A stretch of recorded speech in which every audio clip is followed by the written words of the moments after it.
Hello everyone, আমার আরও একটা ব্লগে তোমাদের ওয়েলকাম। আজকে আমরা কোথায় এসেছি আশা করি তোমরা দোকানটা দেখেই বুঝতে পেরে গেছো। তো আজকে আমরা এসেছি ওয়াইটি শপে, শঙ্করদা আর সীমাদির দোকানে। আমি কিন্তু এর আগেও ওয়াইটি শপ থেকে অনেকবার শপিং করেছি, কারণ এই দোকানটা আমার বাড়ির একদম কাছেই। আজকে আমরা এসেছি শাড়ি নেব বলে, আর আমাদের সাথে একটা কাকিও এসেছিল।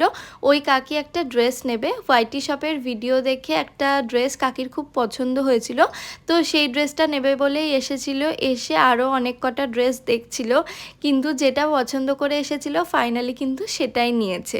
তো আমার এই ড্রেসটাও বেশ ভালো লাগছিল, কিন্তু আমি কোনো ড্রেস আর নিইনি, কারণ আমার অনেক কিছু হয়ে গেছে পুজোর কেনাকাটা। তারপরেই আমরা চলে আসি শাড়ি দেখতে গিফটিং পারপাসের জন্য। আর আমার মা 2-3 দিন আগেই ওয়াইটি শপ থেকে একটা শাড়ি নিয়েছে। মা পুজোয় যেদিন পরবে তোমাদের সাথে ভিডিও শেয়ার করব। প্রচুর শপিং করি আমি এখান থেকে, খুব ভালো লাগে কালেকশন। তোমরা আসো বলে আমার খুব ভালো লাগে। প্রচুর বলো, কতবার এসেছি? অনেকবার এসে আসো তো। প্রচুর শপিং করি। আমি বলবো আসো, নাও না নাও, আসো দেখো ঘুরে যাও, ভালো লাগলে না। দিদি আমার এখান থেকে 299 মানে মাত্র 299 টাকা থেকে স্টার্ট করে হয়তো 2000 টাকারও জামা নিয়েছে, পড়েছে।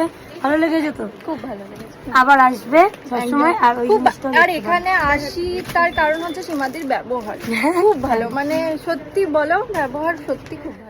ওয়াইটি শপের কালেকশন আমার সত্যি খুব ভালো লাগে, তাই বারবার আসি। আর সীমাদির ব্যবহার সত্যি খুব ভালো। তারপরেই বাড়ি ফেরার সময় আমার এক বৌদির সাথে দেখা হয়ে যায়। অনেক দিন পর দেখা হলো, তো আমাদের দেখতে পেয়েই দাঁড় করিয়ে দিয়েছে ফুচকা খাওয়ানোর জন্য। তো আমরা ফুচকা খেলাম, বৌদি আবার আমার বোনের জন্যও পাঠিয়ে দিল। তো আজকের আমার মিনি ব্লগটা এতটুকুই। কেমন লাগলো জানিও। Bye bye.